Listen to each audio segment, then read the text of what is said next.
Painted, Painless Learning. જય હિન્દ જય હિન્દ જય હિન્દ. બોર્ડ 2025ની એક્ઝામ માટેના 50 મોસ્ટ આઈએમપી ટ્રુ ફોલ્સ અને એમાંથી આપણે 25 ટ્રુ ફોલ્સ છે એ પાર્ટ 1 ની અંદર જોઈ ગયેલા છીએ.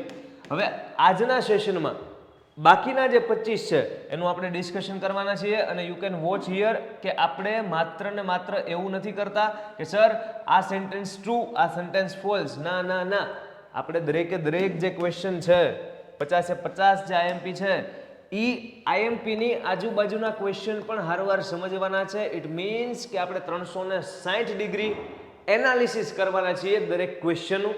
અને જો ટીચર ક્વેશ્ચન પેપરમાં આપેલો પ્રશ્ન ટ્વિસ્ટ બી કરે ને તો પણ આપણે ઇઝીલી ક્વેશ્ચનને સોલ્વ કરી શકવા જોઈએ. સો એ હેતુ સાથે આજનો ફર્સ્ટ ક્વેશ્ચન આપણે સોલ્વ કરવા તરફ આગળ વધીએ. તમારે ભાઈ આની પહેલાંનો સેશન જે પાર્ટ 1 છે એ જોવાનો બાકી હોય તો તમે જોઈ લો, કેમ કે એની અંદર જે 50 ક્વેશ્ચનમાંથી 25 ક્વેશ્ચન આપણે સોલ્વ કર્યા છે એ આઈએમપી હતા. આજના 25 છે એ પણ આઈએમપી છે. ટોટલ 50 ક્વેશ્ચનમાંથી બોર્ડનો પેપર દઈને આવો ને, 9 માસિકનો પેપર દઈને આવો ને ત્યારે ચેક કરી લેવાના કે કેટલા બેઠા ક્વેશ્ચન હતા અને કેટલા સમજાવેલા ક્વેશ્ચન હતા. ડન છે. સો અહીંયા આજનું ફર્સ્ટ ક્વેશ્ચન કહે છે 3 months before the festival, કે જે ભાઈ તહેવાર છે એના 3 મહિના પહેલાનો જે સમય હોય, 3 months before the festival, એ સમય is the busiest time for the manufacturing units. એ છે ને ખૂબ વ્યસ્તતાવાળો સમય હોય જે ઉત્પાદક યુનિટ્સ છે બધા. કેના માટેના? તો કે સર ફટાકડા માટેના. ક્યાં? તો કે સર શિવાકાશીમાં. શું આ વાત તો આપણા માટે સાચી છે? ચેપ્ટરમાં બેઠી લાઈન આ આવે છે કે 3 months before the festival, the busiest time for the manufacturing unit in Sivakasi. સો વાત સાચી છે. અહીંયા જો 3 મહિનાને બદલે શિક્ષક ટ્વિસ્ટ કરે અને ક્વેશ્ચનમાં લખી દે 4 months, તો આપણે વિચારીએ કે સાહેબ 3 મહિના પહેલાંનો સમય છે એ બિઝીએસ્ટ હોય તો 1 મહિનામાં શું ફેર પડે? લાઈન આમાં રીતે ટ્રુ કરી નાખું? નહીં. ચેપ્ટરમાં આવે છે 3 મહિના પહેલાંનો સમય છે એ વ્યસ્તતાવાળો હોય તો આપણે એમાં જ ટ્રુ કરવાનું છે. પછી 4 લખે કે 6 લખે કે 8 લખે, ના ના ના, 3 મહિના. રેડી? સો આમાં ટ્રુ આવશે. નેક્સ્ટ ક્વેશ્ચન કહે છે કે Helen was provided all the possible opportunities. Helen છે ને, હેલનબેન, એને જેટલી પણ શક્ય, પોસિબલ એટલે શક્ય અને ઓપોર્ચ્યુનિટી એટલે કે તક, જેટલી પણ શક્ય તકો છે એ હેલનબેનને પૂરી પાડવામાં આવી. પ્રોવાઈડ એટલે પૂરું પાડવું. અને શી મતલબ કે જે હેલન છે and Helen made the minimum use of them. અને આ જેટલી બધી પોસિબલ ઓપોર્ચ્યુનિટી એને પૂરી પાડવામાં આવી ને એણે એનો મિનિમમ મતલબ ઓછામાં ઓછો યુઝ કર્યો. તક જીવને ઘણી બધી આપી, માતા પિતાએ, શિક્ષકે, બધાએ ખૂબ ઓપોર્ચ્યુનિટી આપી, ઘણા બધા ચાન્સ આવ્યા, પણ એણે એનો કે મિનિમમ યુઝ કર્યો. સેન્ટેન્સ ફોલ્સ છે. સર એણે એનો મિનિમમ યુઝ નહોતો કર્યો, જેટલી તકો મળી ને એનો એણે મેક્સિમમ યુઝ કર્યો હતો. એનો મતલબ એમ થયો કે આ ક્વેશ્ચનમાં મિનિમમની જગ્યાએ જો મેક્સિમમ લખી દે તો તમારો આન્સર શું આવવો જોઈએ? ટ્રુ આવવો જોઈએ. ખબર પડે છે? ખ્યાલ આવે છે? માત્ર ને માત્ર આખા ક્વેશ્ચનમાંથી સિંગલ અવડો અમથો વર્ડ ચેન્જ કરે સો આન્સર તમારો ફરી જાય. એટલે ગોખવાનો નથી કે મિનિમમ તો આમ ને મેક્સિમમ તો આમ. નહીં. સમજો, હેલન જે છે એને જેટલી શક્ય તકો મળી, પોસિબલ ચાન્સ, ઓપોર્ચ્યુનિટી, એણે એનો કેવો યુઝ કર્યો? તો કે એણે એનો સર મેક્સિમમ યુઝ કર્યો. તો વાત સાચી છે. આ કે મિનિમમ એટલે વાત ખોટી છે.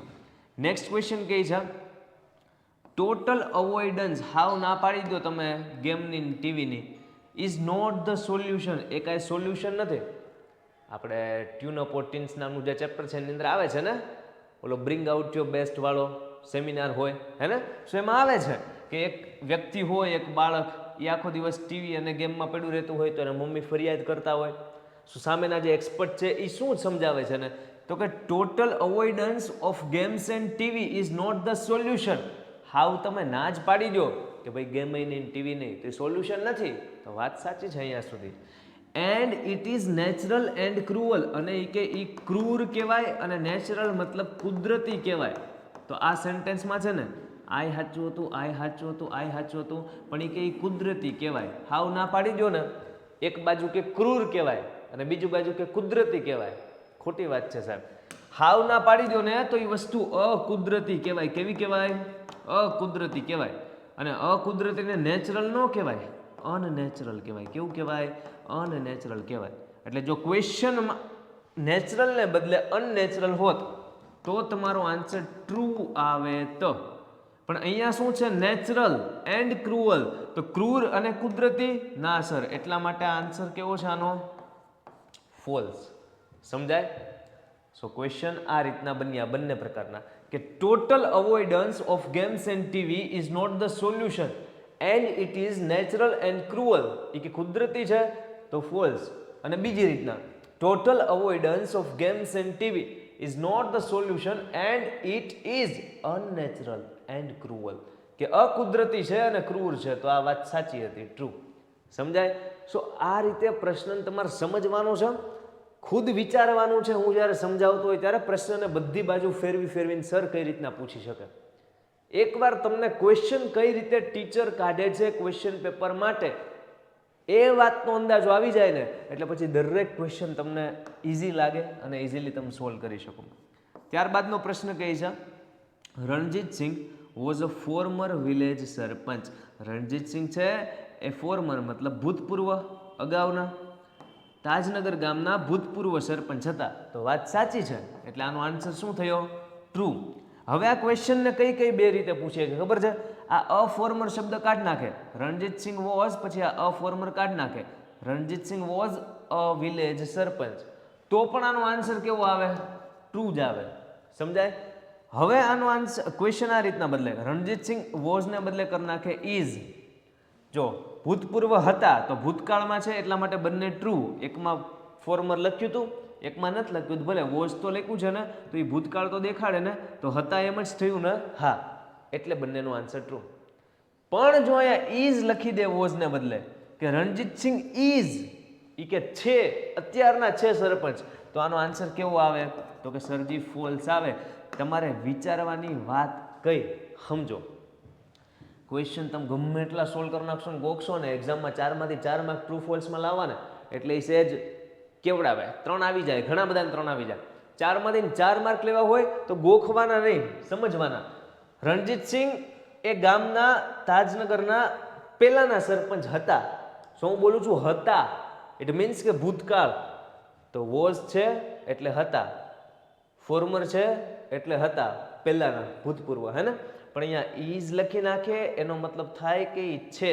ના સાહેબ, છે નહીં, એ તો પહેલા હતા. તો ઇઝ આવે તો ફોલ્સ અને વોઝ આવે તો ટ્રુ. એવું ગોખવા કરતા આમ કોન્સેપ્ટ સમજો કે પહેલા હતા તો ભૂતકાળ છે તો વાત સાચી છે એટલે આપણે કર્યું બંનેમાં ટ્રુ. આ કે અત્યારના છે, ના અત્યારના તો નથી સાહેબ, એટલે અહીંયા આન્સર આવ્યો ફોલ્સ. સમજાય? તો તમે ધ્યાનથી સમજતા હશો, તમને ખ્યાલ આવ્યો હશે કે 1, 2, 3 અને 4 ક્વેશ્ચન તમે સોલ્વ કર્યા ને આ પેજમાં, તો હકીકતમાં 4 નથી કર્યા, ઘણા બધા કર્યા. તમે જુઓ, આના 2 રીતના તમે જોયા, 1 અને 2 રીતના 2, પછી આના કઈ રીતના જોયા તો કે આ 3 અને આ 4, પછી આના તો કે આ 5 અને આ 6, અને આના તો કે 7, 8 અને ઇઝ વાળો 9. ખ્યાલ આવે છે? સો આ રીતના આપણે દરેક ક્વેશ્ચનને જોતા હોઈએ છીએ. નેક્સ્ટ ક્વેશ્ચન કહે છે ટેક કેર ઓફ બર્ડ્સ. પક્ષીઓ છે ને એની તમે કાળજી રાખો. દરેક નવો ક્વેશ્ચન આવે ને એટલે પૂરેપૂરું ફોકસ છે ને એ ક્વેશ્ચનને સમજવામાં આપવાનું. આઈ નો કે તમે ચેપ્ટર ભણી ગયેલા છો, તમને હું સેન્ટેન્સ વાંચું એનું ગુજરાતી પણ કદાચ આવડતું હોય, એ છતાં હું સમજાવું છું. શા માટે? તો કે એ ક્વેશ્ચનને આધારે ટીચર જ્યારે ક્વેશ્ચનને ટ્વિસ્ટ કરશે ત્યારે ખોટો ન પડે ને એના માટે જે તે બેઝિક ક્વેશ્ચન છે એની સમજણ હોવી આવશ્યક છે. એટલે પૂરું ફોકસ રાખવું. Take care of birds. પક્ષીઓનું તમે ધ્યાન રાખો. શું લેવા? તો કે બીકોઝ આ એસ છે એનો મતલબ અહીંયા કારણ કે થાય, અને કારણ કે એટલે બીકોઝ પણ થાય, હે ને? Take care of birds as they are the true indicators of a healthy environment. પક્ષીઓનું ધ્યાન રાખો કારણ કે એ હેલ્ધી એન્વાયરમેન્ટ, એકદમ સ્વસ્થ પર્યાવરણ માટેનું ઇન્ડિકેટર મતલબ સંકેત કહેવાય. શું કહેવાય? સંકેત આપનાર છે. સાચો સંકેત આપનાર પર્યાવરણ હેલ્ધી છે કે નહીં એના માટેનું આ જગતમાં કોણ છે? તો કે પક્ષીઓ. તો એટલા માટે કે તમે એનું ધ્યાન રાખો. સો આ શુભાંગી દેવાંગી વાળા ચેપ્ટરમાં આવે છે, વાત તો સાચી છે, એટલા માટે શું આવશે? ટ્રુ આવશે. ડન છે. આમાં કાંઈ બીજું અલગ રીતના કાંઈ ટ્વિસ્ટ થશે નહીં. પૂછવું હોય તો બેઠો પૂછે, ન પૂછવું હોય તો બીજો ક્વેશ્ચન પૂછે સાહેબ. પછી કહે છે કે મેનિલ hadn't refused all his request for her photograph. મેનિલે છે એના ફોટોગ્રાફ માટેની ઓલ હિઝ રિક્વેસ્ટ મતલબ બ્લેનફોર્ડે જેટલી બધી વિનંતી કરી હતી ફોટો આવવા દો, ફોટો આવવા દો, ફોટો આવવા દો, એ કે હેડન્ટ રિફ્યુઝડ. રિફ્યુઝ એટલે ના પાડવી થાય, ડિસએગ્રી. અને અહીંયા કહે છે હેડ નોટ મતલબ ના પાડી નહોતી, ના નહોતી પાડી. આ હેડ છે ને હેડ, અને પછી લખ્યું નોટ, આ એન અને ટી આમ, એટલે આ નોટ છે, હેડ નોટ. મેનિલે બ્લેનફોર્ડે જેટલી રિક્વેસ્ટ કરી હતી ફોર હર ફોટોગ્રાફીના ફોટા માટેની, એના માટેની ના પાડેલી હેડન્ટ નહોતી, ના નહોતી પાડી કે ના પાડી હતી સાહેબ. તો આ કે ના પાડેલી નહોતી, તો આ વાત તો ફોલ્સ છે. મેનિલે ચોખ્ખી ના પાડી હતી કે નહીં, ફોટો નહીં. બરાબર. સો અહીંયા આ ક્વેશ્ચનમાં ફોલ્સ આવશે. પણ જો પ્રશ્ન તમારો આ રીતે હોય કે મેનિલ હેડ નોટ, નહીં સાહેબ, મેનિલ હેડ. હવે ક્વેશ્ચન જુઓ, Manil had refused all his request for her photograph. મેનિલે એના ફોટોગ્રાફ માટેની બધી રિક્વેસ્ટ હેડ રિફ્યુઝડ મતલબ ના પાડી દીધી હતી. હેડ રિફ્યુઝ નો મતલબ શું? તો કે ના પાડી દીધી હતી. તો વાત સાચી છે, ના પાડી દીધી જ છે, તો પાછું ટ્રુ આવે. સમજાય? સો આ રીતના ક્વેશ્ચનને સમજવાનો. નેક્સ્ટ પ્રશ્ન કહે છે કે Arun is not an environmentalist. Arun છે એ કે પર્યાવરણવિદ નથી. હી ઇઝ એન એક્ટિવિસ્ટ, એ આંદોલનકારી છે. સાહેબ તદ્દન વાત ખોટી છે. Arun is not an environmentalist કે પર્યાવરણવાદી નથી, એટલે એ પર્યાવરણવાદી તો હતો. તો આ સેન્ટેન્સ ખોટું છે. હવે જોજો કઈ રીતના ક્વેશ્ચન ટ્વિસ્ટ કરે સર. આ એન્વાયરમેન્ટલિસ્ટને અહીંયા જવા દે અને એક્ટિવિસ્ટને અહીંયા જવા દે. જો ક્વેશ્ચન બોલું, Arun is not an activist. Arun છે એ activist not an activist, activist નહોતો. હી ઇઝ એન એન્વાયરમેન્ટલિસ્ટ, અહીંયા લખ્યું હોય એન્વાયરમેન્ટલિસ્ટ. સમજાય? Question, Arun is not an activist. Arun છે એ આંદોલનકારી નથી. હી ઇઝ એન એન્વાયરમેન્ટલિસ્ટ, એ પર્યાવરણવિદ છે. વાત સાચી. સો આનો આન્સર કેવો આવશે? ટ્રુ આવશે. એટલે આ અને આ બંને ખાલી એક્સચેન્જ થઈ જાય તો આન્સર છે એ તમારા ચેન્જ થઈ જાય. રેડી? નેક્સ્ટ પ્રશ્ન શું કહે છે? ધ લોર્ડ, જે ભગવાન છે, the lord has to endow the mother. ભગવાન છે એણે મમ્મીને એન્ડો મતલબ કંઈક અર્પણ કરવાનું છે, આપવાનું છે. શું? તો કે વિથ ધ કિસ, એક એવી માને એક એવી વાલી આપવાની છે કે જે વાલીથી એ માં છે ધેટ કેન ક્યોર એવરીથિંગ. એ પોતાના બાળકનું દરેક વસ્તુ છે એને ક્યોર, સાજું કરી શકે, જાળવણ કરી શકે. From a broken leg to a broken heart. પોતાના બાળકના ભાંગલા પગથી લઈને ભાંગલા હૃદય સુધીની તમામ વસ્તુ સાજી કરી શકે તેવી એક કિસ, એવી એક વાલી છે એ ભગવાન માને અર્પણ કરશે. વાત સાચી છે. ચેપ્ટરની બેઠી લાઈન છે, એટલા માટે આમાં આવશે ટ્રુ. હવે આનો ટ્રુ ફોલ્સ બીજી કઈ રીતે પૂછાય ખબર છે? તો કે મધર્સ કિસ, જે માં છે એની જે વાલી છે, mother's kiss can cure her child's broken leg અથવા બ્રોકન હેન્ડ. આ રીતના ક્વેશ્ચન પૂછાય. Mother's kiss can cure her child's broken hand. માતાની જે વાલી છે એ હાજુ કરીએ કે હું? તો કે પોતાના બાળકનો ભાંગલો હાથ. તો સાહેબ અમારેથી કે ભાંગલો પગ આવે છે ને ભાંગલું હૃદય, બે જ હાજુ કરીએ કે ભાંગલો પગ અને એક ભાંગલું હૃદય. એટલે ઊંધું થઈ ગયું. ભાંગલો એક આ પગ અને એક ભાંગલું હૃદય. હે ને? પંજાબી લોકો કેમ કરે? ઓલું ભાંગડા લેતે હે ને, ઓલું ભલે ભલે ભલે ભલે. સો ભાંગલો પગ અને ભાંગલું હૃદય આ બે જ હાજુ કરીએ કે ના સાહેબ? ભાંગલા પગથી લઈને ટુ અ બ્રોકન હાર્ટ, એનો મતલબ બધી વસ્તુ છે એ માનો પ્રેમ, માની વાલી સાજુ કરી શકે. સમજાય? સો અહીંયામાં ભાંગલો હાથ આવી જ ગયો, બધું આવી ગયું, એટલે આમાં પણ કેવું આવે? ટ્રુ આવે. સો જ્યારે આ રીતના ટ્વિસ્ટ કરે ત્યારે છોકરો મૂંઝાય કે અમારે તો લેગ અને હાર્ટ જ આપ્યું છે. લેગ ટુ હાર્ટ, જેટલું પણ છે કંઈ પણ દર્દ હોય એ બાળકનું એ માં એક વાલી દ્વારા હાજુ કરી શકે. સમજાય? સો આ ક્વેશ્ચન છે. આગળનો પ્રશ્ન કહે છે કે the greatest danger of pyrotechnics. પાયરોટેકનિક્સનો સૌથી મોટામાં મોટો ખતરો એ છે is that it deals with fire safety, કે એનું છે ને એ ફાયર સેફ્ટી હારવાર કામકાજ છે. સવાલ વાંચો. ખોટો છે સાહેબ. ફાયર સેફ્ટી હારવાર એનો ધંધો છે, એનું કામ છે, એટલા માટે એ પાયરોટેકનિક્સનો મોટો ખતરો નથી. The greatest danger of pyrotechnics is that it deals with fire. Pushpa કે સાહેબ ફાયર હારવાર એનું કામકાજ છે ને અગ્નિ સાથે સાથ, એટલા માટે એ પાયરોટેકનિક્સનો સૌથી મોટો ડેન્જર છે. તો સેન્ટેન્સ કેવું હોત? તો કે સર ટ્રુ હોત. પણ આ કે ફાયર હારવાર નહીં, ફાયર સેફ્ટી હારવાર. તો એ તો વાત સારી ને કે ફાયર સેફ્ટી હારવાર હોય તો. એ કે ફાયર હારવાર તો ટ્રુ, ફાયર સેફ્ટી હારવાર તો કે ફોલ્સ. સમજાય? 35. દેવ્યાની, તમને આ ચેપ્ટર મસ્ત મજા આવી હશે તમે જ્યારે ભણતા હશો ત્યારે, હે ને? કેમ કે મહાભારતનું એક પર્વમાંથી લીધેલું છે, હે ને? જો દાંત કાઢે. હા, સો કચ્છ અને દેવ્યાની વાળું યુનિટ છે. Devyani fell in love with Kutch at first sight. પહેલી જ નજરમાં દેવ્યાની બેન છે એ કચ્છભાઈના પ્રેમમાં પડી ગયા. Devyani fell in love with Kutch at first sight. Sentence કેવું છે? સાચું છે. સમજાય? અહીંયા આમ કે આમ આવી નિશાનીઓ કરવી નહીં. લખવો સ્પેલિંગ કે ટ્રુ છે કે ફોલ્સ છે. આમ પણ કરીને આવવું નહીં કે ટી અને એફ શું કાંઈ હગા થાય જ સાહેબ આપણને માર્ક આપશે? આપણે હું લેવાના રિસ્ક લેવું, હે ને? લખતા કેટલીક વાર લાગે ટ્રુ અથવા તો ફોલ્સ. સમજાય? લખીને આવું. આમાં કાંઈ એવું ખાસ ટ્વિસ્ટ કરે નહીં. દેવ્યાની છે એ પહેલી નજરમાં પ્રેમમાં પડ્યા કચ્છભાઈને તો પડ્યા ભાઈ, true. Next question. A mother would manage, જે માતા છે ને એ મેનેજ કરી શકે. શું મેનેજ કરી શકે? તો કે ચાઇલ્ડ્સ પ્લે, બાળક છે એનું રમવાનું, બાળક છે એનું ભણવાનું, બાળક છે એનું ફૂડ જમવાનું, એન્ડ સ્લીપ, અને બાળકને સુવાડવાનું વિથ ઇરિટેશન. આ ક્વેશ્ચનમાં કહે છે કે કોઈ માતા હોય ને એ પોતાના બાળકનું રમવાનું, જમવાનું, જે કંઈ સુવાડવાનું, એ બધી વસ્તુ છે એ ચીડાયા વગર નહીં, તો કે વિથ ઇરિટેશન, મતલબ ચીડાઈને મેનેજ કરે. ચીડાઈને મેનેજ કરે ભણાવાના, હે? ચીડાઈને મેનેજ કરે? ના સાહેબ, ચીડાઈને મેનેજ ન કરે. આ સેન્ટેન્સ કેવું છે? ફોલ્સ. પરંતુ આ વિધને બદલે અહીંયા હોત વિધાઉટ ઇરિટેશન. વિધ એટલે સાથે થાય, તો કે ચીડાઈને, તો ખોટી વાત છે સાહેબ. અને વિધાઉટ ઇરિટેશન મતલબ ચીડાયા વગર. વિધાઉટ એટલે થાય ના વગર, ચીડાયા વગર. હા સાહેબ, ચીડાયા વગર બધું મેનેજ કરે તો વાત કેવી છે? ટ્રુ. સમજાય?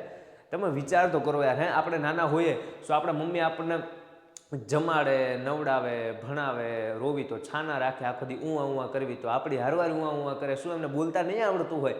નહીં. આપણી હારવાર નાના થઈ જાય કે જેથી આપણે સાના રહી જાય, હે ને?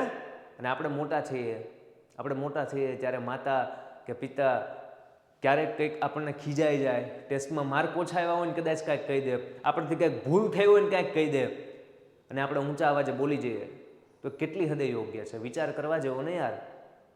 સમજવાનું એમની ભાવનાને, એમના પ્રેમને, એમના વાત્સલ્યને. સામું નથી બોલવાનું યાર. આપણી શું સંસ્કૃતિ છે, આપણા શું સંસ્કાર છે, આપણે કઈ પેઢીમાંથી બિલોંગ કરીએ છીએ, હે ને? સો આ બધી વાત, એમને આપણી ઉપર કરેલા ઉપકારો, એ તો કોઈ દિવસે ઉપકાર કર્યા એવું કહેશે નહીં, હે ને? પણ છતાં આપણે ક્યારેય એનું ઋણ નથી ચૂકવી એકવાના. તો એટલીસ્ટ એમને ગમે એવું જીવન જીવવાનો પ્રયત્ન કરી લઈએ. આગળ કઈ છે? ધ બ્લેક પાવડર, જે બ્લેક પાવડર છે વોઝ ઇન્વેન્ટેડ ઇન ઇન્ડિયા. જે બ્લેક પાવડર છે એની શોધ ભારતમાં થઈ હતી. સો આ સેન્ટેન્સ છે ને એ ફોલ્સ છે. શુક્રાંતિના કહેવા અનુસાર ને એ બધી થઈ હતી એ વાત સાચી, પણ હકીકતમાં બ્લેક પાવડરની શોધ ઇન્ડિયામાં થઈ એવું આખા વર્લ્ડના હિસ્ટોરિયન નથી માનતા. સમ હિસ્ટોરિયન સેઝ ધેટ કે black powder was invented in India. અમુક ઇતિહાસકારો એવું માને છે, પણ અહીંયા તો ભાઈ અમુકનું ન હાલે, બધાનું હાલે. So the black powder was invented in China હોય ને તો સેન્ટેન્સ કદાચ ટ્રુ આવે, બરાબર. બાકી અહીંયા શું છે? ફોલ્સ છે. નેક્સ્ટ ક્વેશ્ચનમાં કહી છે કે ધ ગવર્મેન્ટ, જે સરકાર છે, તાજનગર વાળું ચેપ્ટર તમને યાદ છે ને કે એ લોકોએ રેલવે સ્ટેશન કઈ રીતે ઊભું કર્યું. The government funded 21 lakh rupees. સરકારે 21 લાખ રૂપિયા આપ્યા, ફંડ કર્યું two build the railway station. Railway station બનાવવા માટે 21 લાખ રૂપિયા સરકારે આપ્યા. એ સાહેબ તદ્દન ખોટી વાત. એક આઠાણોય આપતા નહોતા. જ્યારે કે રેલવે સ્ટેશનનું 1985થી આ લોકો બિચારા માંગ ઉઠાવતા હતા કે અમારા ગામમાં રેલવે સ્ટેશન આપો, અમારા ગામમાં રેલવે સ્ટેશન આપો. જ્યારે જાય ત્યારે કહે કે we did not have funds. કોણ? રેલવેવાળા. કે અમારી પાસે પૈસા છે જ નહીં. એટલે આ સેન્ટેન્સ ફોલ્સ છે. 21 લાખ રૂપિયા હું 21 રૂપિયા નહોતા આપ્યા. પણ અહીંયા એમ કે ક્વેશ્ચન ચેન્જ કરીને કે ધ ગવર્મેન્ટ ડીડ નોટ, અથવા તો અહીંયા ડીડ નોટ તો નહીં વાપરીએ, had not funded 21 lakh rupees to build the railway station. So sentence true હોય કે એણે 1 પણ રૂપિયો આપ્યો નથી. 21 લાખ રૂપિયાની તો વાત જ દૂર છે. આ ક્વેશ્ચનને બીજી રીતના છે એ પૂછે કે ધ ગવર્મેન્ટ ફંડેડ નહીં, આટલો જે ભાગ છે ને, અલગ પેનથી કંઈક દર્શાવીએ આપણે, આટલો જે ભાગ છે ને એ ચેન્જ કરી નાખે. કઈ રીતના ખબર છે? અહીંયા છે જો. બાકી આખો ક્વેશ્ચન તમારો એઝ ઇટ ઇઝ. હું તમને ક્વેશ્ચન બદલી દઉં છું. આ રીતના પણ પૂછી શકે કે villagers of Tajnagar, the villagers of Tajnagar, Tajnagar ગામના જે લોકો છે, પુલ્ડ ઇન મતલબ કે ભેગા કર્યા, બસ પછી અહીંયાથી ના ડોટ વાળું અહીંયાથી આમ નામ. જો ક્વેશ્ચન વાંચો, the villagers of Tajnagar pulled in 21 lakh rupees to build the railway station. તાજનગરના ગામના લોકોએ 21 લાખ રૂપિયા ભેગા કર્યા રેલવે સ્ટેશન બનાવવા માટે. તો આ વાત કેવી છે? સાચી. સો આમાં ટ્રુ આવે. તો આપણે 3 અલગ અલગ રીતે આ ક્વેશ્ચનને સમજ્યા. પછીનો જે પ્રશ્ન છે એ શું કહે છે? કહે છે sir, Palakkad's library is unique for its woman members. વાત સાચી જ સાહેબ.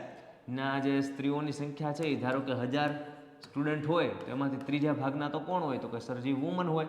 તો એટલા માટે જ તે યુનિક મતલબ વેરી ડિફરન્ટ, સૌથી અલગ છે. સો વાત આ કેવી છે? ટ્રુ છે. અહીંયા વુમેનને બદલે તમને આપી દે કે મેન મેમ્બર્સ, તો સેન્ટેન્સ કેવું હોય? ફોલ્સ. આ તો બહુ બેઝિક થઈ ગયું ભાઈ, હવે આવું ન પૂછે. આ તો વાત છે, બરાબર. કે છે આગળનો પ્રશ્ન કે ઇનકેન્ડેસન્ટ લાઇટ. હે સાહેબ, ઇનકેન્ડેસન્ટ બોલો જોઈએ. Incandescent light, very good. Incandescent light is produced. Incandescent light છે એ ત્યારે ઉત્પાદિત થાય બાય હીટિંગ એન ઓબ્જેક્ટ. કોઈ પદાર્થ છે એને હીટ મતલબ કે ગરમી આપો. ક્યાં સુધી? તો કે ટીલ ઇટ ગ્લોઝ. જ્યાં સુધી કોઈ પદાર્થ ઝળહળવા ના મળે ત્યાં સુધી એને તમે ગરમી આપો. સો જે લાઇટ પ્રોડ્યુસ થાય ને એ લાઇટ હોય ઇનકેન્ડેસન્ટ લાઇટ. આ વાત સાચી છે, એકદમ સાચી છે. ઇનકેન્ડેસન્ટ લાઇટ એને જ કહેવાય કે કોઈ પદાર્થ છે, ધારો કે એને એટલો ગરમ કરો કે આ પદાર્થ છે ને ઝળહળવા મળે, ચમકવા મળે, ગ્લો કરવા મળે, એને ઇનકેન્ડેસન્ટ લાઇટ કહેવાય. સો સેન્ટેન્સ કેવું છે આપણું? ટ્રુ. આગળનો પ્રશ્ન, વન મસ્ટ, કોઈ પણ વ્યક્તિ છે એને લાઇટ ફાયરવર્ક મતલબ ફટાકડો છે એને લાઇટ કરવી જોઈએ નહીં. કોઈ પણ વ્યક્તિ છે એને ફટાકડો ફોડવાનો કઈ રીતે? તો કે વેરિંગ લોંગ અને લૂઝ નાયલોન ક્લોથ.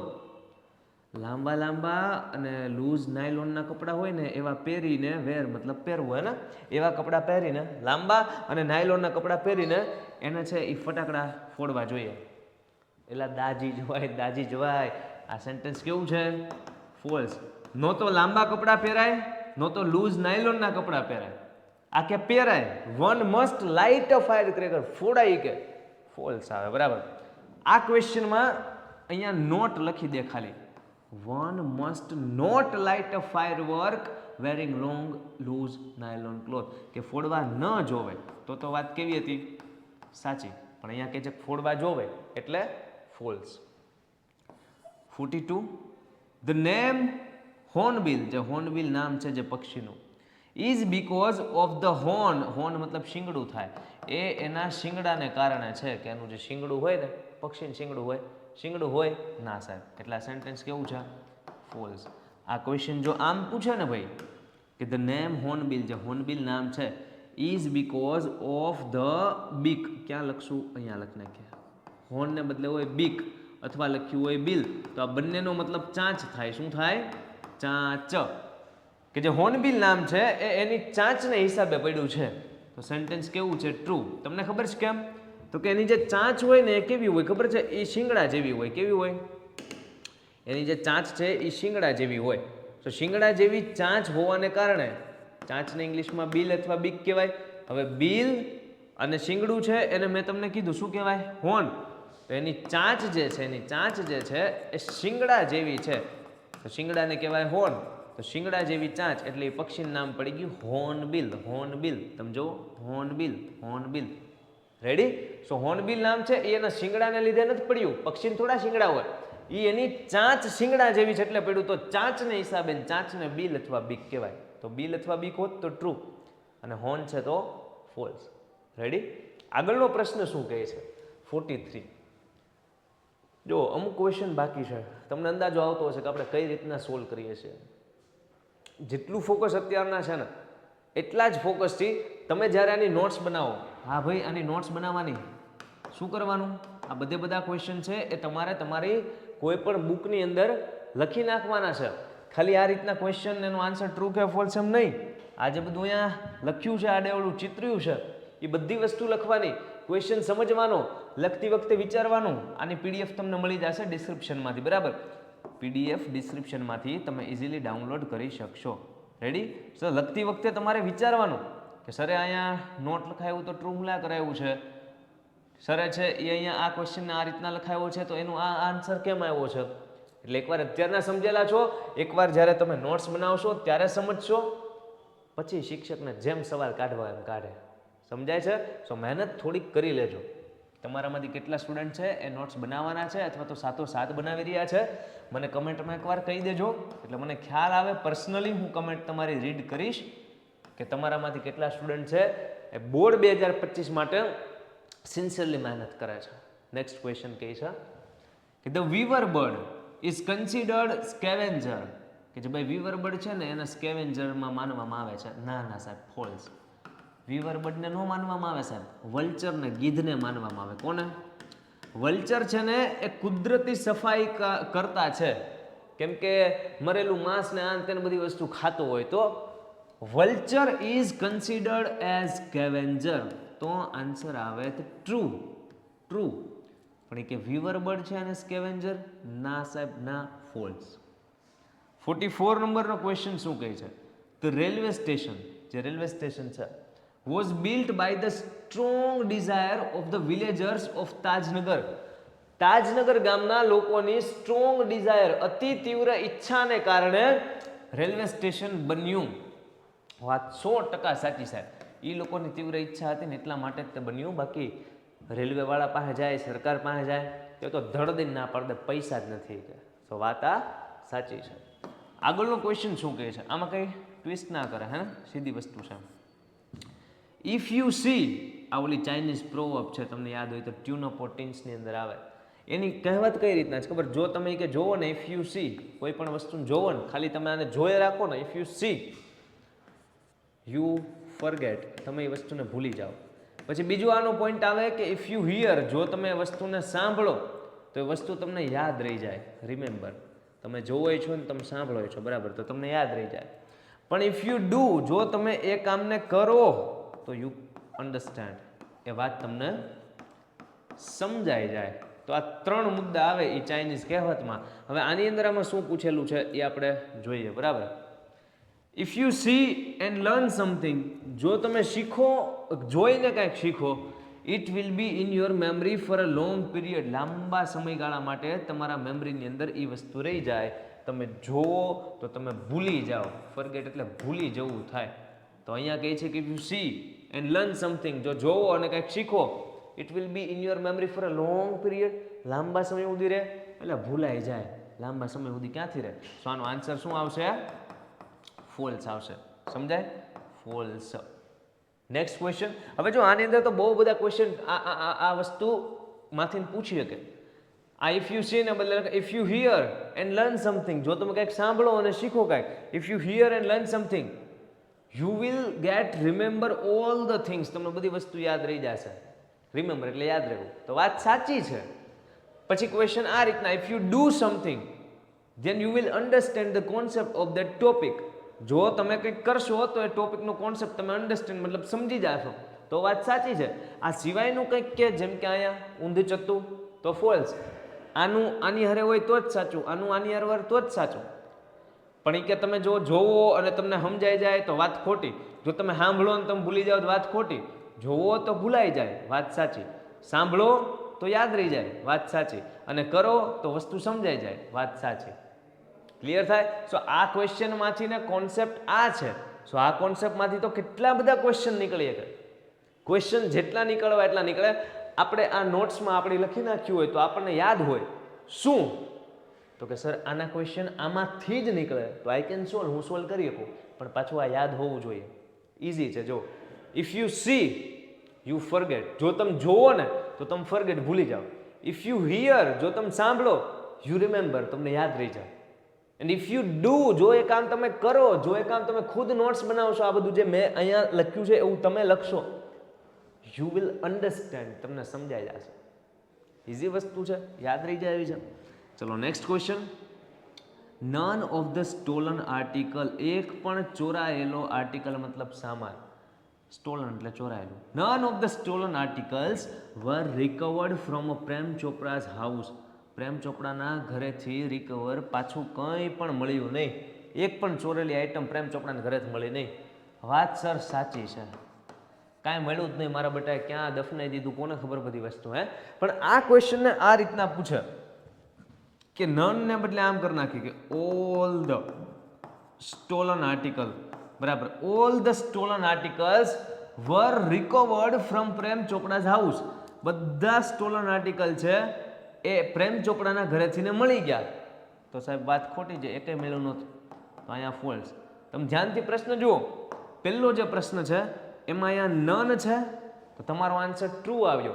બીજા ક્વેશ્ચનમાં નનને બદલે ખાલી ઓલ કરી નાખ્યું, સો આન્સર તમારો ફોલ્સ આવ્યો. તો સાહેબ અમે આવું ગોખી નાખીએ કે નનમાં આમ ને ઓલમાં આમ, અટાઈ જાહો, આંટીમાં આવી જાશો, એવું કોઈ દિવસે ગોખવા નહીં. સીધી વસ્તુ, પ્રેમ ચોપડાના ઘરેથી ને એક પણ ચોરેલી વસ્તુ મળી હતી, તો કે ના સાહેબ નહોતી મળી. તો આ એ જ કહે છે કે એક કઈ વસ્તુ, none of the stolen articles were recovered from Prem Chopra's house, Prem ચોપડાના ઘરેથી નન, કાંઈ ન મળ્યું. તો વાત સાચી જ સાહેબ, કાંઈ નહોતું જ મળ્યું, તો એ વાત સાચી, તો ટ્રુ. અને આ કહે છે કે ઓલ ધ સ્ટોલન આર્ટિકલ, બધા સ્ટોલન મતલબ ચોરેલા વસ્તુઓ ત્યાંથી મળી, તો કે સાહેબ ફોલ્સ, કાંઈ મળ્યું નહોતું. શું મળી કે આ કેમ મળી, બધી વસ્તુ મળી, એક પણ વસ્તુ નહોતી મળી, એટલે ફોલ્સ. Next question. ભાઈ વિદ્યાપથ 2.0 ઓલરેડી લોન્ચ થઈ ગયેલી છે અને બોર્ડ 2025ના ક્વિક રિવિઝન માટે તમે આ બેચ જોઈન કર્યું હોય તો કરી શકો છો. 4 તમારા જે મુખ્ય વિષયો છે કયા કયા સાહેબ? 72 72 86 86 71 ઉપર ફોન કરવાનો અને પૂછવાની, બધી ડિટેલ્સ લેવાની કે સર સાયન્સની અંદર છે, આ મેથ્સની અંદર આપણા મેઘાણી સર છે, હિતેશ સર આપણા સાયન્સની અંદર છે, વિવેક સર છે એ તમારું સોશિયલ સાયન્સ લે છે, અને આ જે ભાઈબંધ છે એનું નામ અનિરુદ્ધ સર રાખેલું છે, સો એ તમારું ઇંગ્લિશ લે છે, હે ને? સો 4 ટીચર તમારી સાથે તમારી બોર્ડ 2025ની એક્ઝામ આવે ને ત્યાં સુધી હારવાર છીએ. અમને તો તમારે એક્ઝામ હોલમાં પેપર દેવા જાવ ન્યાય આવું છે, પણ નો આવવા દે ને, વાસ્તવિકતાને સ્વીકાર લઈએ. સો આ બેચમાં તમારે એડમિશન લેવું હોય બિંદાસામાં ફોન કરી શકો છો, જે કંઈ પણ પૂછવું હોય પૂછી શકો છો. લાસ્ટ 4 ક્વેશ્ચન છે, એમાંથી ને આ ક્વેશ્ચનને આપણે જોઈએ. એ શું કહે છે ખબર? એ કહે સાહેબ a mother can manage Har kitchen easily. હવે આના માટે ચેપ્ટર ભણેલું હોવું આવશ્યક છે. ચેપ્ટર ભણેલા હોય તો જ આવડે, એટલે ન ભણેલા હોય તોય ખબર પડે. કોઈ માતા હોય એ કિચન રસોડું હોય એને ઇઝીલી મેનેજ કરી શકે, તો કે હા સાહેબ મમ્મીને કાંઈ કેવું થોડું પડે, રસોડામાં બધું કામ છે આપણે કરી નાખે. તમે જોજો એવું કેવું થાય, આપણે રસોડામાં જઈએ ને તો આપણને ચા ની પત્તી ક્યાં પડી છે, ખાંડનો ડબ્બો ક્યાં પડ્યો છે અને મીઠું કયું છે, એમાં કન્ફ્યુઝન થઈ જાય. કન્ફ્યુઝન ન થાય તો એટલીસ્ટ એટલી વસ્તુ તો નક્કી કે આપણે તરત વસ્તુ મળે નહીં. પણ મમ્મી રસોડામાં જેવા એન્ટર થાય એટલે એને ખબર છે કે ખાંડનો ડબ્બો સામે જ છે, મીઠું અહીંયા જ પડ્યું છે, હળદર આ જ ખાનામાં છે ને મરચું અહીંયા જ છે. સો એ મમ્મી છે ભાઈ, પ્રભુ, સમજાય?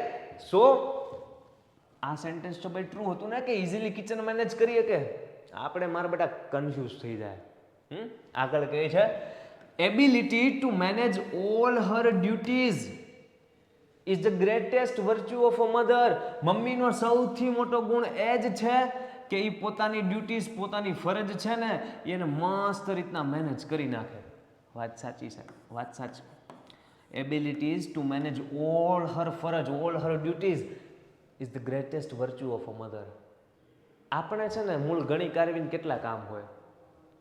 આપણે નિશાળે જવાનું, ટ્યુશને જવાનું, ઓનલાઈન સેશન અટેન્ડ કરવાના, આપણે ભણવાનું, આપણે પાકું કરવાનું, આપણે ટેસ્ટ આપવાની, આપણા કામમાં. પણ બધા કામ તમે જુઓ તો એક જ ક્ષેત્રના. કયા ક્ષેત્રના? તો કે સ્ટડી, મંજે ભણવાના, અભ્યાસના. આપણા મમ્મીના કામ કઈ રીતના? સો આપણા મમ્મીને આપણને સાચવવાના, આપણા પપ્પાને સાચવવાના, સાસુ સસરાને સાચવવાના, કિચન સંભાળવાનું. રિઝલ્ટ આવે તો આપણા સ્કૂલે ટ્યુશને આવવાનું. રિઝલ્ટ ન આવે ને આપણી ફરિયાદ આવે તો ફોન ઉપર સાંભળવાનું. મમ્મી છે એ ખાલી આપણા મમ્મી નથી, પત્ની છે, વહુ છે, કોકના દેરાણી છે, કોકના જેઠાણી છે. મતલબ એમના કેટલા બધા રોલ છે અને તોય તે હેપીલી મસ્ત મજાનું એ નિભાવી જાય છે. સો એ મમ્મીની વાત છે કે આ બધી વસ્તુ છે એની ફરજ છે એને મસ્ત રીતના મેનેજ કરીએ કે યસ સર ટ્રુ. બરાબર છે, આમાં કાંઈ ટ્વિસ્ટ ન થાય. આ લાસ્ટ જે 2-4 ક્વેશ્ચન છે એ સીધા બેઠા પૂછાય, પણ એ ક્વેશ્ચન તમે 2 વાર વાંચો ને તો સમજાય કે ability to manage all her duties. એનામાં એ ક્ષમતા છે હું તો કે બધી એની ફરજોને મેનેજ કરવાની, સંભાળવાની. એ જે ક્ષમતા છે ને is the greatest virtue of a mother. મમ્મીનો સૌથી મોટો ગુણ જ છે. બધા રોલ મસ્ત મજાના એ નિભાવી જાય. સો વાત સાચી છે. પછી કહે છે 49માં કે it operated within the radius of 2 kilometres. જે રામસિંગ 070 રોબોટ છે એ કે 2 કિલોમીટરની રેડિયસમાં ઓપરેટ થઈ શકે. 2 કિલોમીટરની ના સાહેબ, ફોલ્સ. ચેપ્ટરમાં આવે છે કે ઇટ ઓપરેટ્સ વિધિન 1 કિલોમીટર. કેટલું? 1 કિલોમીટરની ઓલી હશે તો 1 કિલોમીટરની ત્રિજ્યામાં એ કામ કરશે. અહીંયા બેઠો પ્રેમ ચોપડા છે ઓર્ડર આપશે ને રામસિંગ 070 અહીંયા ઊભો હશે ને તો એ સાંભળે છે. કેમ? તો કે આ 1 કિલોમીટર છે. પણ જેવો 1 કિલોમીટર કરતાં બહાર ગયો, અહીંયા પહોંચી ગયો 1.5 કિલોમીટર, તો ઓલો કે હે મને કાંઈ કીધું, નટુ કાકા બની જાય. સમજાય? સો 2 કિલોમીટરમાં તો નો જ સાંભળે, એટલે ફોલ્સ. એક કહી તો ટ્રુ. લાસ્ટ ક્વેશ્ચન તમારો મોસ્ટ આઈએમપી 50 ટ્રુ ફોલ્સ અને એનો લાસ્ટ ક્વેશ્ચન ધ્યાન આપી દેજો, કદાચ આ બેઠો પૂછાઈ જાય. કાઉન્સિલ સાહેબ હતા જે ગોયલ, મતલબ ગોયલ વકીલ સાહેબ હતા, કાઉન્સિલ ગોયલ હતા. પ્લીડ મતલબ કે અપીલ કરવી. કાઉન્સિલ ગોયલ પ્લીડેડ ધ કોર્ટ એટલે કે અદાલતમાં કાઉન્સિલ ગોયલે અપીલ કરી ટુ સમઓન મતલબ બોલાવવાનું. કોને? रामसिंह 070 ने टू द कोर्ट. अदालत में रामसिंह 07 रोबोट को बुलाया जाए ऐसी अपील वकील साहब ने की. વાત સાચી, એને જ બોલાવ્યા હતા ને કે ભાઈ અદાલતમાં એને બોલાવો, હમણાં ખબર દૂધનું દૂધ પાણીનું પાણી. સો આ સેન્ટેન્સ પણ કેવું છે? ટ્રુ છે. હવે અહીંયા ક્વેશ્ચનમાં કાઉન્સિલ ગોયલને બદલે તમને એમ કહી દે કે પ્રેમ ચોપડા કે પ્રેમ ચોપડાએ અપીલ કરી કે રોબોટને બોલાવો લે, હમણાં ખબર, તો સેન્ટેન્સ કેવું આવે? ફોલ્સ આવે. આ બેઝિક વસ્તુ થઈ ગઈ. સો લાસ્ટ આ 3-4 ક્વેશ્ચન હતા, એમાં એટલું બધું કંઈ ટ્વિસ્ટ થાય એવી શક્યતા ઓછી છે. બાકી આગળના જે પ્રશ્નો છે એમાં જોરદાર ઘણી ટ્વિસ્ટ થાય, જે બધી વસ્તુ આપણે સમજેલા છીએ. ડન છે? સો આની પીડીએફ તમને ફરીવાર કહું છું ડિસ્ક્રિપ્શનમાંથી મળી જાય, એટલે નોટ્સ બનાવી જ નાખવાની. મારા માટે બનાવી નાખવાની ના, તમારા માટે બનાવી નાખવાની ના. આપણા પેરેન્ટ્સ જે આખો દિવસ આપણા માટે મહેનત કરતા હોય છે, એ મહેનતને ન્યાય મળે ને, 4માંથી 4 માર્ક ટ્રુ ફોલ્સમાં આવે ને, તો આ સેશનની જે સફળતા છે ને એ મનાશે. સો તમારે બધી આ ક્વેશ્ચન છે એને વ્યવસ્થિત ઉતારી લેવા આપણા પેરેન્ટ્સ માટે, હું એમ કહું છું. કેમ કે 4માં 4 માર્ક આ ટોપિકમાં આવશે, પછી બીજો ટોપિક હશે મોસ્ટ આઈએમપીનો, તો એની અંદર પૂરામાં પૂરા આવશે. એમ કરતાં આપણે 80માંથી ને 80 માર્ક્સ ટોટલ ભેગા કરવાના છે. હવે 80માંથી 80 ન આવે તો કંઈ નહીં, ભાષા છે, ઇટ્સ ઓકે, 2-5 માર્ક આમથી આમ, પણ એટલીસ્ટ 70+ માર્ક લાવવાની કોશિશ તો આપણા હાથમાં છે ને, એ તો આપણે કરી શકીએ ને. 80માંથી 80 ટાર્ગેટ રાખશો ને તો 70 ઉપર આવશે. સમજાય છે? સો આપણે આપણા પેરેન્ટ્સના ફેસ પર પ્રાઉડ સ્માઇલ આવે ને એના માટે મહેનત કરવાની છે, અને દરેક ટોપિકમાં મહેનત કરવાની છે. સો મહેનત આપણી જારી રહેશે. સો મળીએ છીએ આગલા સેશનમાં. આજનો કાર્યક્રમ આપણે અહીંયા સુધી રાખીએ છીએ કે જેની અંદર આપણે મોસ્ટ આઈએમપી 50 ટ્રુ ફોલ્સ જોયેલા. પાર્ટ 1 જોવાનો બાકી હોય તો યુ કેન વોચ ઇટ, હજુ જોઈ શકો છો. સરસ મજાની તૈયારી તમારી ચાલુ રાખો બોર્ડ 2025ની. કંઈ પણ ડાઉટ હોય, કંઈ પણ તમારે વિડીયો લેક્ચર જોઈતા હોય, કમેન્ટમાં બિંદાસ કહી દેવાનું. મળીએ છીએ આવતા લેક્ચરમાં. મસ્ત પ્રિપરેશન કરો. All the best. જય હિન્દ. Painted Painless Learning.